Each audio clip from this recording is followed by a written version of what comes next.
दोस्तों, भारतीय रेलवे बदलाव के ऊपर बदलाव करती जा रही है। 2025 में उसने काफ़ी बदलाव किए हैं और बहुत कुछ चेंजेस किए हैं और सबका हवाला ये दिया है कि हम यात्रियों की सुविधा के लिए कर रहे हैं। अब पता नहीं यात्रियों को कितनी सुविधा मिल रही है और कितनी असुविधा हो रही है, लेकिन इनमें एक सबसे बड़ा बदलाव है जो मैं आपको बताने जा रहा हूँ। हो सकता है कि आपको इस बदलाव से आपको कुछ सुविधा हो जाए।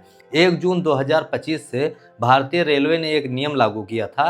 वो नियम ये था कि वेटिंग जो लिस्ट होती थी, यानी जो भी ट्रेनें होती थी, उनमें जो वेटिंग का रिजर्वेशन लिमिट था वो 1 जून 2025 से 25% कर दिया गया था। मान लिया जाए किसी ट्रेन में अगर 100 सीट हैं तो उसमें सिर्फ 25% यानी 25 सीट ही आप वेटिंग बना सकते थे, उसके बाद वो नो रूम हो जाता था। लेकिन भारतीय रेलवे इस नियम को लागू की और इसको अभी तक चला रही थी, लेकिन अभी भारतीय रेलवे इस नियम में एक बहुत बड़ा बदलाव करने जा रही है और वो बदलाव लागू भी हो चुका है। अब भारतीय रेलवे ने ये कहा है कि जो ट्रेनें रेगुलर चलती हैं उन ट्रेनों पर तो जो भी नियम लगाया गया था 25% वेटिंग का, वो तो अभी वैसे ही चलेगा। लेकिन जो स्पेशल ट्रेनें हैं, जो फेस्टिवल वाली ट्रेनें हैं, उन पर हम नियम बदलाव करेंगे। क्योंकि होता क्या था कि इसमें जैसे ही 25% की बुकिंग हो जाती थी, वैसे ही यात्रियों को नो रूम दिखाने लगता था और वो वेटिंग टिकट भी नहीं बुक कर रहे थे। लेकिन भारतीय रेलवे एक वेटिंग टिकट की लिमिट भी बढ़ा रही है। वो कह रही है कि जो फेस्टिवल ट्रेनें हैं, जो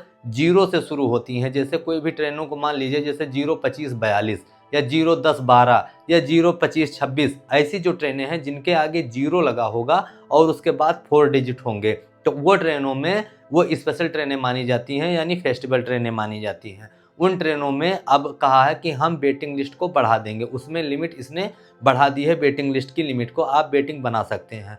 और रेलवे ने एक सबसे बड़ा बदलाव उसमें और भी किया है यात्रियों की सुविधा के लिए। रेलवे ने ये कहा है कि अगर आप मान लिया जाए कि किसी भी ट्रेन में 100 वेटिंग हो जा रहा है, तो वो कहेगी कि लास्ट टाइम के ऊपर उसमें कोचेस को बढ़ाएगी। अगर किसी भी ट्रेन में 10 डिब्बे हैं तो उसमें वो 12 डिब्बे करेगी और मैक्सिमम वेटिंग को वो कंफर्म करने की कोशिश करेगी। तो अब आप लोगों के लिए एक चीज़ बड़ा आसानी हो जाएगा कि अगर मान लिया जाए कि आप 100 वेटिंग भी कर ले रहे हैं, तो रेलवे अगर देखेगी कि 100 वेटिंग तक के हैं, तो वो क्या करेगी कि एक कोच और बढ़ा देगी, जिससे आपको सुविधा हो जाएगी, आपका वेटिंग कंफर्म होने में काफ़ी सुविधा हो जाएगा और जल्दी से जल्दी कंफर्म हो जाएगा।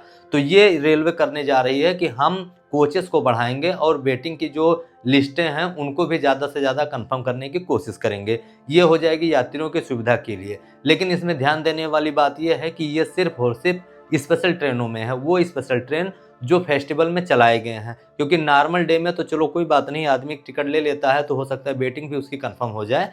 लेकिन जब फेस्टिवल का टाइम आता है तो ट्रेनों में लोड बहुत ज़्यादा हो जाती है और उसमें वेटिंग तो छोड़िए, कंफर्म भी मिलना बड़ा मुश्किल हो जाता है। वेटिंग तो नो रूम हो ही जाता है और ना ही तत्काल बुक हो पाता है और ना ही उस ट्रेन जब ओपन होती हैं तो उसमें भी सीट मिल पाती है। लेकिन रेलवे ने ये सुविधा लाकर हो सकता है कि यात्रियों को इससे कुछ सुविधा हो पाए। तो ये इन्फॉर्मेशन आप लोगों के साथ शेयर कर रहा हूँ, आप लोग इसका फ़ायदा ज़रूर उठाइएगा। जैसे आप स्क्रीन पे देख रहे होंगे कि लखनऊ से लेकर दिल्ली तक के कई ट्रेनें हैं। इसमें ये जो आपको स्पेशल ट्रेनें दिख रही हैं, इसमें अब आपको नो रूम नहीं दिखेगा। ये ट्रेन अब आप इसमें वेटिंग ले लेंगे तो अगर 50 या 100 के अंदर वेटिंग है तो हो सकता है कि रेलवे इसमें एक कोच बढ़ाकर और आपके वेटिंग को कंफर्म करा दे। तो आप ध्यान दीजिएगा, अगर आप चाहते हैं कि वेटिंग टिकट ही आपको मिल रहा है और यात्रा करना आपके लिए ज़रूरी है, तो आप इस सुविधा का लाभ उठा सकते हैं।